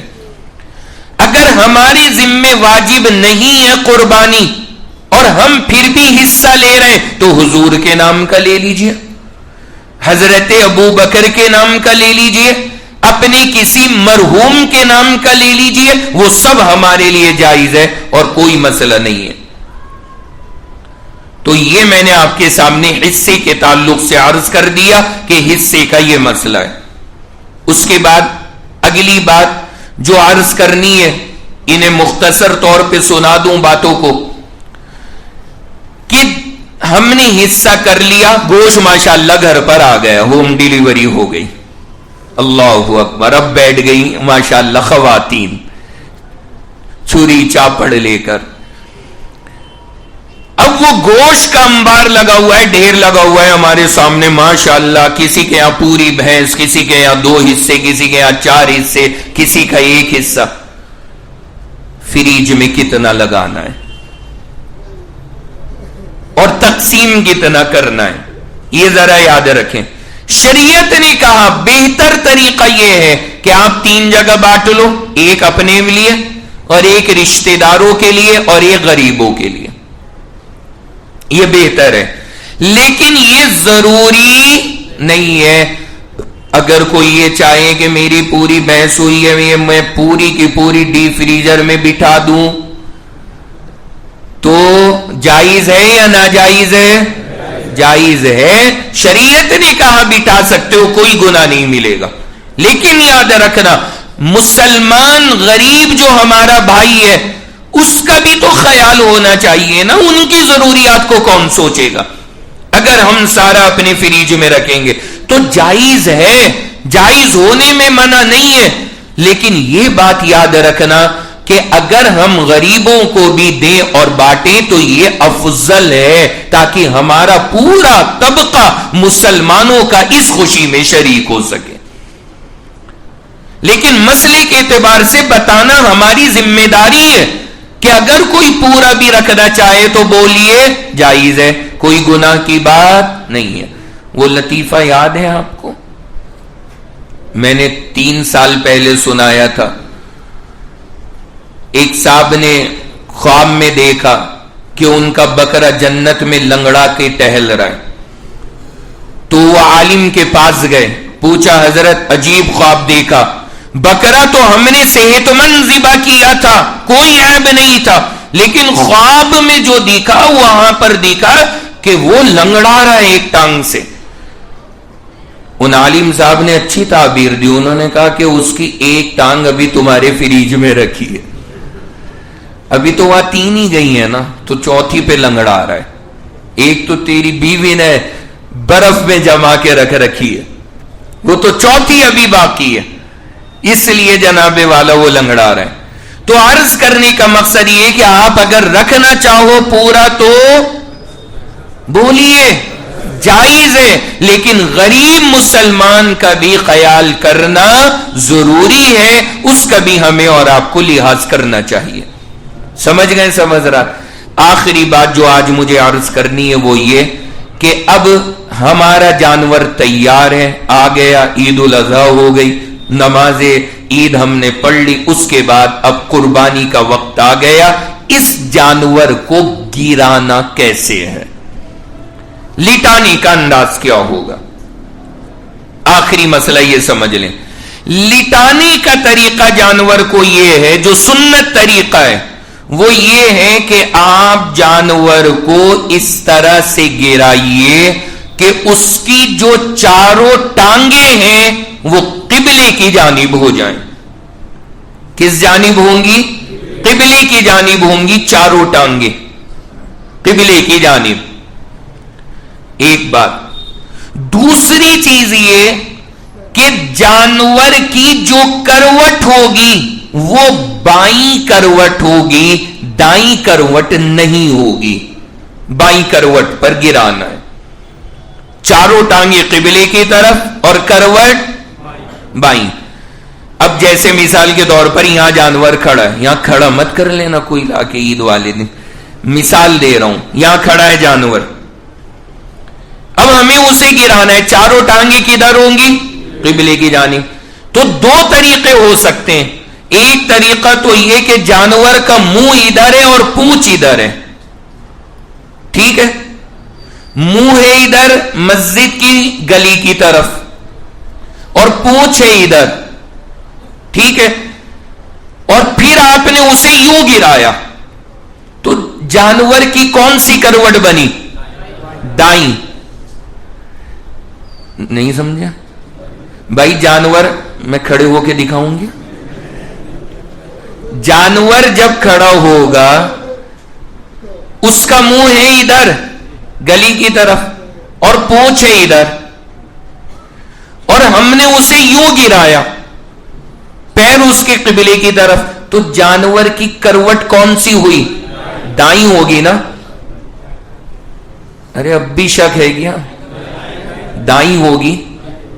جانور کا دایاں ہوگا وہ، کیونکہ منہ اس کا ادھر ہے، تو ظاہر سی بات ہے جب وہ ایسے گرے گا تو داہنا ہوگا. اور اگر جانور کا منہ اس جانب ہے اور پونچھ ادھر گلی کی جانب ہے اور ہم نے اس کو یوں گرایا چاروں پیر قبلے کی جانب، اور جانور کی جو کروٹ بنے گی وہ کون سی ہوگی؟ بائیں. اللہ کے نبی نے جو قربانیاں فرمائی ہیں ہر سال آپ نے اپنے جانور کو بائیں کروٹ پر گرایا ہے. آ گئے نا سمجھ میں سب حضرات کو؟ تو یہ ہے جانور کو لٹانے کا طریقہ. ہمارے یہاں کیا کرتے ہیں، پہلے تو دھیان نہیں کریں گے، باندھ بوند کے اسے گرا دیں گے، پھر ایک مفتی آئے گا، او بھائی اس کا رخ صحیح کرو، اسے یوں گھما رہے ہیں. دوسرا آئے گا، ابے بھائی تجھے تو رخ بھی نہیں پتا، اس کا رخ ادھر کو کرو. اچھا بھائی اب ادھر کو. وہ بیچارہ لیٹا ہوا ہے زمین پہ، اسے گھسیٹ رہے ہیں. کیا یہ ہمارے لیے تکلیف دینا جائز ہے؟ اتنی کتنا سخت گناہ ہے. ایسا نہ کیا کریں، پہلے دھیان کریں ان باتوں کا. اور یہ بھی یاد رکھنا کہ ایمرجنسی صورتحال میں کہیں کو گرا دیا، کہیں کو لٹا دیا، کہیں کو ذبح کر دیا جائز ہے، حرام نہیں ہوگا. یہ افضل طریقہ ہے، بہتر طریقہ ہے کہ جانور کے چاروں پیر قبلے کی جانب اور جانور کی کروٹ بائیں. گر گیا، گرنے کے بعد پھر آپ کھڑے ہو ہاتھ میں چھری لے کر، اپنا جو داہنا پیر ہے رائٹ یہ رکھیں جانور کے کندھے کے پاس، گردن کے نیچے اس پر رکھیں، اور آپ کا سینہ ہو قبلے کی جانب. جو ذبح کر رہا ہے اس کا رخ ہوگا کدھر؟ قبلے کی جانب. تو ظاہر سی بات ہے یعنی جانور ہمارے اور قبلے کے بیچ میں ہوگا. ٹھیک ہے، پیر رکھ دیا جانور کے شانے پر، اللہ کے نبی نے رکھا تھا، حدیث میں یہ اس لیے بتا رہا ہوں. اور پھر چھری ہاتھ میں لے کر کے بسم اللہ اللہ اکبر پڑھ کر کے اور چھری کو چلا دیں. اور اتنا چلائیں کہ جو سانس والی نلی ہے وہ اور جو خون کی رگیں وہ کٹ جائے اور اس کو چھوڑ دیں جب تک کہ پھر وہ ڈھنگ سے ٹھنڈا نہ ہو جائے. اتنی دیر کے لیے اسے ایز اٹ از چھوڑ دیں، پھر اس کے بعد آگے کی کارروائی کریں. یہ طریقہ ہے مسنون. اس میں ایک بات عرض کرتا ہوں، میں نے ایسے ایسے لوگوں کو دیکھا. ایک صاحب بیچارے زیادہ ہی بڑے والے صوفی تھے. کچھ ہوتے ہیں ان میں صوفیت ایکسٹرا کوانٹیٹی میں ہوتی ہے. وہ کھڑے، جانور گرا پڑا ہے، پیر رکھ دیا اس پر، چھری ہاتھ میں، گردن پہ اس کے رکھے ہوئے. قصائی نے اس کی گردن پکڑ لگی، کسی نے پونچھ، کسی نے ٹانگے، اور وہ پڑھ رہے ہیں انی وجہت وجہی للذی فطر السماوات والارض حنیفا وما انا من المشرکین ان صلاتی ونسکی ومحیای ومماتی للہ رب العالمین لا شریک لہ. جب وہ یہاں پہنچا میں نے کہا صوفی جی ذبح کر دو، سورہ بقرہ بعد میں پڑھ لینا. پوری سورہ بقرہ یہی پڑھنے کو رہ گئی. اللہ کے بندے کچھ جو اللہ نے جو ہمیں سینس دی ہے وہ تو یوز کرو نا. جانور زمین پہ پڑا ہے، چھری تم نے گردن پہ رکھ رکھی ہے، سارے وظیفے یہیں پڑھو گے. اور ہاتھ میں وہ پرچہ بھی اشارے سے منگا لیا کہ جس میں حصے داروں کے نام ہے. میں نے کہا لگ رہا ہے حصے داروں کے نام بھی پہلے پڑھے گا پھر چھری چلائے گا. یہ ساری وظیفے ساری دعائیں آپ پہلے پڑھ لو، یہ ساری کاروائیاں پہلے کر لو.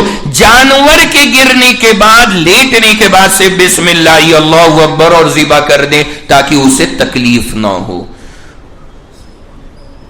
یہ تو اللہ کا آرڈر ہے اس لیے ہم یہ چیزیں کر رہے ہیں، ورنہ ظاہر سی بات ہے اذیت تو ہے، ایک جاندار کی جان لینا یہ تکلیف کی چیز ہے. اللہ کا آرڈر ہے اس لیے ہم کر رہے ہیں، لیکن تکلیف دینے کی ہمیں اس کو اجازت نہیں ہے. اس لیے یہ میں نے بتایا یہ دعائیں پڑھو منع نہیں ہے، حدیث سے ثابت ہیں، سنت ہے، لیکن چھری گردن پہ رکھ کے نہیں، بعد میں پڑھ لو یا پہلے پڑھ لو اور اس کے بعد میں ذبح کر دو. سمجھ شریف میں آیا؟ پھر میں نے انہیں بعد میں سمجھایا، میں نے کہا اللہ کے بندے اچھا خاصا یہ بھینسا تھا، 6-7 لوگ اسے پکڑے پڑے تھے، تیرے وظیفے میں اگر اس کی ایک ٹانگ چھوٹ جاتی، اگر ایک ٹانگ چھوٹ جاتی تو تم جو ہے نا اگلی چھری چلانے کے قابل نہ بچتے. کہاں ملتے اعلی حضرت، تمہیں ہی پتا تھا. تو ایسا کام نہیں کرنا چاہیے جس سے اسے تکلیف ہو. اور قربانی یہ ہے جس کا خاص طور سے میں نے آپ کے سامنے عرض کرنا تھا. یہ بنیادی باتیں چونکہ بہرحال آخری یہ موقع ہے اور یہ ضروری چیزیں اس لیے عرض کر دیں. ایک بات اور بتا دوں پھر فارغ ہو جائیں گے. قربانی والے دن قربانی کے بعد جا کر کے گنجا ہونا. ہاں، قربانی کے بعد گنجا ہونا. ادھر ذبح کیا، کلیجی اماں کو دی، اماں جلدی پکاؤ کلیجی میں آ رہا ہوں. کہاں گئے؟ نائی کے یہاں، وہاں جا کے بیٹھ گئے. پھر دے استورا. کوئی پوچھے بابو کیوں گنجا ہو رہا، کیوں گنجا ہو رہا؟ اللہ اکبر. پتہ ہے کیا کہتے ہیں؟ آج کے دن گنجا ہونے پر حج کے برابر ثواب ہے. آج کے دن گنجا ہونے پر حج کے برابر ثواب ہے. یار وہ بے وقوف ہیں جو 4 لاکھ میں کر رہے ہیں حج، انہیں نہیں پتا تھا 20 روپے میں بھی ثواب مل جائے گا. وہ تو بنا وجہ وہاں مغز ماری کر رہے ہیں سارے بیچارے. یہ زیادہ اسمارٹ بندہ نکلا کہ جی یہاں میں سر منڈاؤں گا حج کا ثواب مجھے مل جائے گا. واہ جی واہ، ایسا کوئی آفر شریعت میں نہیں ہے، یاد رکھیے گا. شریعت نے یہ تو کہا ہے کہ جب تک آپ کی قربانی نہ ہو جائے اس وقت تک ناخون اور بال نہ کاٹو. قربانی ہو گئی اس کے بعد دل کرے کاٹ لو، نہ دل کرے بعد میں کاٹ لینا، آپ کو ثواب مل گیا. جو ثواب تھا وہ آپ کو مل چکا. اب اسپیشل گنجا ہونا اور اس پر یہ سوچنا کہ گنجا ہو گیا تو حج والا ثواب مل گیا، تو ظاہر سی بات ہے یہ شریعت میں کہیں بھی نہیں ہے اور اس کا کوئی ثبوت نہیں ہے. اس لیے ایسے عملوں سے اپنے آپ کو بچانا چاہیے، ان کا کوئی شریعت میں مدار نہیں ہے. سمجھ گئے سب حضرات؟ تو آپ ویسی جا کے بال سیٹ کروا لیں کہ 10 دن ہو گئے بال نہیں کٹوائے، لاؤ ذرا بال سیٹ کرا لیں، صاف کرا لیں، کوئی حرج نہیں. کسی کا گنجا ہی ہونے کا دل کرتا ہے گنجا بھی ہو جائے، کوئی حرج نہیں. لیکن گنجے ہونے کی خاص فضیلت سمجھنا یا اس پر خاص انعام سمجھنا، اس کا شریعت میں کوئی ثبوت نہیں ہے. اس لیے بنا وجہ گنجے نہ ہوا کریں. ویسے بھی دوسرے دن آپ کو سسرال جانا ہوتا ہے اور گرمی ہو رہی ہے، ویسے تو آپ ٹوپا ٹاپا لگا کے گنجا چھپا لو گے، بھلا اس گنجے کے ساتھ سسرال جانے میں اچھا لگے گا؟ کیسے جائیں گے اس گنجے کو لے کر کے سسرال میں؟ تو اس وجہ سے یہ سب چیزیں نہ کریں، شریعت میں اس کا ثبوت نہیں ہے. اللہ سے دعا ہے اللہ مجھ کو آپ سب کو پوری توجہ کے ساتھ اخلاص کے ساتھ قربانی کی توفیق عطا فرمائے. یہ بہت سارے مسئلے تھے، میں نے کوشش کی ہے ضروری باتیں کور کر لیں اور آپ حضرات کے سامنے عرض کریں.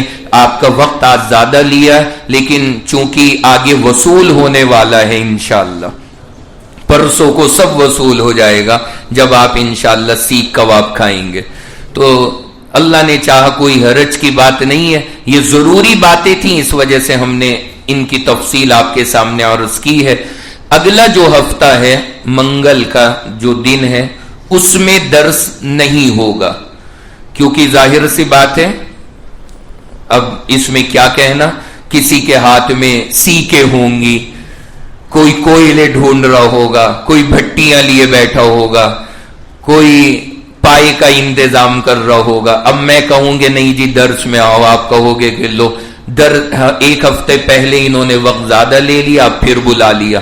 اس لیے آئندہ ہفتے چھٹی ہے، انجوائے کیجئے، خوب کھائیے، خوب کھلائیے. ہاں یہ ضرور یاد رکھنا کسی کی بھی دعوت کرنے میں یہ نہ سوچنا کہ یہ کئی دن سے گوشت کھا رہے ہیں لہذا ہم انہیں آلو کی سبزی اور پوری کھلا دیں. وہ یاد آ گیا ہوگا آپ کو پچھلے سال والا لطیفہ. تو گوشت کے دن مزے کیجئے. سید الطعام اللحم، سردار ہے کھانوں کا جناب والا گوشت. خوب کھائیے، خوب کھلائیے اور انجوائے کیجئے. اللہ کی طرف سے یہ دعوت ہے. اللہ ہم سب کو پوری عافیت کے ساتھ میں یہ مبارک تہوار منانے کی توفیق عطا فرمائے. جو بھی مسلمان حصے کر رہے ہیں اللہ قبول فرمائے. وآخر دعوانا ان الحمد للہ رب العالمین. یہ 2-3 ہیں آپ کے، یہ بتا دیتا ہوں. قربانی 3 دن ہوتی ہے. قربانی کے لیے تیسرا دن ثواب میں برابر ہے یا کوئی فرق ہے؟ یہ بھی اچھی بات پوچھی. قربانی 3 دن ہوتی ہے، تینوں دن ثواب برابر ہے یا فرق ہے؟ جواب یاد رکھنا کہ سب سے زیادہ افضل تو پہلے دن ہی ہے.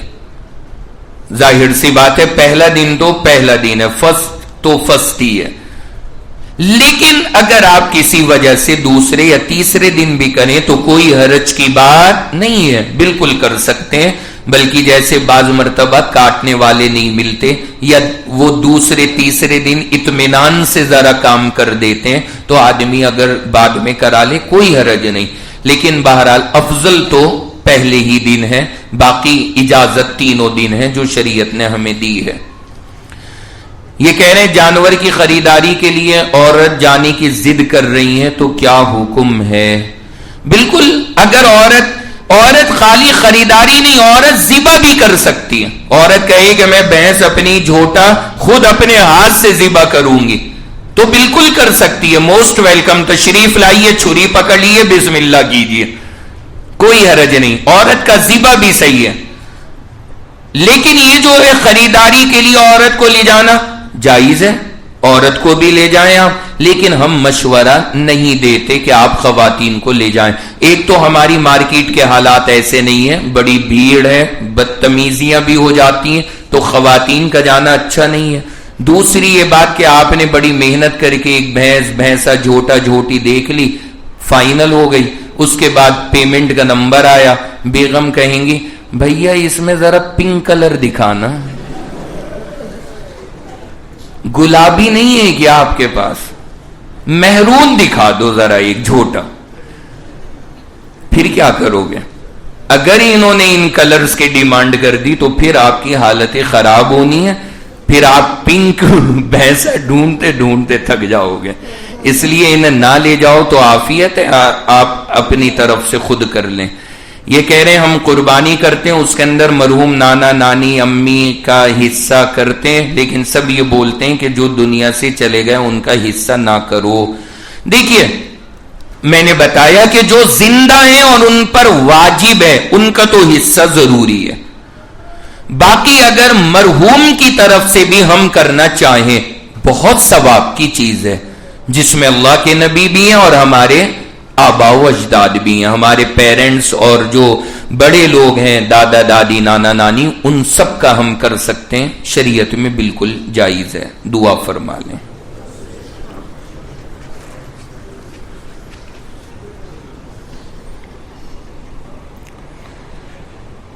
الحمد للہ رب العالمین الرحمن الرحیم والصلاة والسلام على سید الانبیاء والمرسلین محمد وعلى آلہ واصحابہ اجمعین. ربنا آتنا فی الدنیا حسنہ وفی الآخرة حسنہ وقنا عذاب النار وقنا عذاب القبر وقنا عذاب الحشر وقنا من فتنة المسيح الدجال رب ارحمهما كما ربياني صغيرا۔ یا اللہ آپ رحمان و رحیم ہیں، یا اللہ آپ بڑے کریم ہیں، اللہ آپ نے ہمیں کروڑوں نعمتیں عطا فرمائی ہیں، اللہ ہم ایک نعمت کا بھی شکر ادا نہیں کر سکتے۔ یا اللہ جہاں آپ نے اتنی ساری نعمتیں دی ہیں، ہماری درخواست ہے اللہ ہمیں مغفرت بھی عطا فرما، اللہ ہمارے تمام صغیرہ کبیرہ گناہوں کو معاف فرما۔ اے اللہ جتنے بھائی بہن یہاں وقت نکال کر آئے ہیں، اللہ سب دین کی خاطر جمع ہوئے ہیں، اللہ سب کے جمع ہونے کو قبول فرما، اللہ سب کے اکٹھا ہونے کو قبول فرما۔ یا اللہ ان مجلسوں کو ہماری زندگی کے تبدیل ہونے کا ذریعہ بنا، اللہ ان مجلسوں کی برکت سے ہمیں اپنا بنا لے، اللہ اپنی محبت عطا فرما۔ میرے مولا کریم جو آج قربانی کے مسائل عرض کیے گئے، اللہ عمل کی توفیق عطا فرما۔ اللہ جو بھائی بہنیں قربانیاں اور حصے کرنا چاہتے ہیں، اللہ ان کے پاس گنجائش نہیں ہے، اللہ اپنے غیب کے خزانوں سے انہیں گنجائش عطا فرما۔ اللہ سب کو یہ مبارک عبادت کرنے کی توفیق عطا فرما۔ اے اللہ اس وقت میں یہ جو آج رات ہے یہ بڑی مبارک رات ہے، اللہ یہ عرفہ کی رات ہے میرے مولا، کل کو 9 ذی الحجہ ہے، اللہ آج تمام کے تمام حجاج کرام نے عرفات میں حاضری لگائی ہے، اللہ ان کی تمام کی دعاؤں میں ہم سب کا حصہ شامل فرما۔ اللہ ان کی دعاؤں کو پوری امت کے حق میں قبول فرما، اللہ ان کی دعاؤں کو پوری امت کے حق میں قبول فرما۔ اے اللہ وہ مبارک دن ہمارے یہاں آج شروع ہو گیا ہے، اللہ یہ اس مبارک دن کی رات ہے، اللہ آپ اس رات کو شب قدر کے برابر ثواب دیتے ہیں، اللہ اس رات کی دعاؤں کو قبول فرما۔ اللہ ہم سب کا امت مسلمہ کا اس وقت کا جو سب سے بڑا غم ہے، اللہ وہ غزہ کے مظلوم مسلمان ہیں، اللہ اپنے فضل سے انہیں طاقت عطا فرما، اللہ ان کی مدد فرما، اللہ اپنی ہر خوشی میں ان مظلوموں کا خیال آتا ہے، میرے مولا ان کی مدد فرما۔ اللہ ان مبارک گھڑیوں میں بھی ہم تیرے سامنے ان کی کامیابی کی دعا کرتے ہیں، اللہ اپنے فضل سے مسجد اقصی کو آزاد فرما، اللہ مسجد اقصی کو آزاد فرما، اللہ مسجد اقصی کو آزاد فرما۔ اللہ آج کی دعائیں علماء نے لکھا ہے کہ 50 سال ہم نے تجربہ کیا، اس دن کی دعائیں کبھی رد نہیں ہوئی، کینسل نہیں ہوئی۔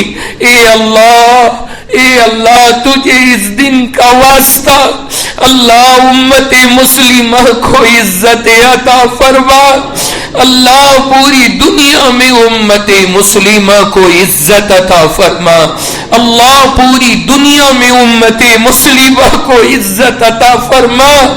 اللہ یہ امت بہت ذلیل ہو چکی، اللہ بہت خوار ہو چکی، اللہ اس امت پہ نظر رحمت فرما دے۔ اللہ یہ وہی امت ہے جس کے لیے عرفات کے میدان میں میرے نبی نے 6 گھنٹے دعائیں مانگی تھی۔ اللہ یہ نبی کی وہی لاڈلی امت ہے، اللہ اس امت کو اپنی رحمت میں جگہ عطا فرما، اللہ اس امت پہ اپنا خاص فضل فرما، اللہ اس امت پہ خاص رحم فرما۔ میرے مولا اللہ جس کی جو تمنا ہو اللہ اسے پوری فرما۔ میرے رب ہم آپ کے سامنے ہاتھ پھیلاتے ہیں اور اس رات سے اور اس دن سے ہمیں بڑی امید ہے۔ اللہ ہماری بھی سن لیجئے۔ اللہ جس کی جو پریشانی ہے اسے حل فرما، اللہ جس کی جو بھی پریشانی ہے اسے دور فرما۔ میرے رب ہر ایک کی پریشانیاں الگ ہیں، ہر ایک کے مسئلے الگ ہیں۔ اللہ تجھے تو سب کے مسئلے پتہ ہیں۔ اللہ جس نے بھی تیرے سامنے ہاتھ پھیلائے ہیں اللہ اس کے دل میں جو بھی ہے اللہ اسے پورا فرما۔ اللہ اس کی جھولیاں مکمل بھر دے، اللہ اس کو نعمتوں سے نواز دے۔ اللہ ہمیں دنیا کا بھی سکون عطا فرما، جنت کی بھی راحت عطا فرما۔ رب کریم اس مجلس کو ہمارے لیے نجات کا ذریعہ بنا۔ اے اللہ نبی نے کہا تھا کہ جس دن عرفہ کا دن ہو اس سے زیادہ اچھی دعا کوئی نہیں ہو سکتی۔ اللہ اس دن ہم تجھ سے بھکاریوں کی طرح مانگ رہے ہیں، اللہ ہم سب کو مغفرت عطا فرما، اللہ ہم سب کو مغفرت عطا فرما۔ اللہ میرے نبی نے کہا تھا میں شیطان کو دیکھ رہا ہوں وہ اپنے سر پہ مٹی ڈال رہا ہے۔ اللہ تو نے اتنی مغفرت اتاری تھی، اللہ ویسی ہی مغفرت آج بھی نازل فرما، اللہ ویسی ہی مغفرت آج بھی عطا فرما۔ میرے اللہ جو مانگا ہے عطا فرما اور جو رہ گیا ہو وہ بغیر مانگے عطا فرما۔ میرے پیارے رب ہماری ان تمام دعاؤں کو ہمارے آقا محمد عربی صلی اللہ علیہ وسلم کے صدقے طفیل میں قبول فرما۔ وصلی اللہ تعالی علی خیر خلقہ محمد وعلی آلہ واصحابہ اجمعین برحمتک یا ارحم الراحمین، آمین یا رب العالمین۔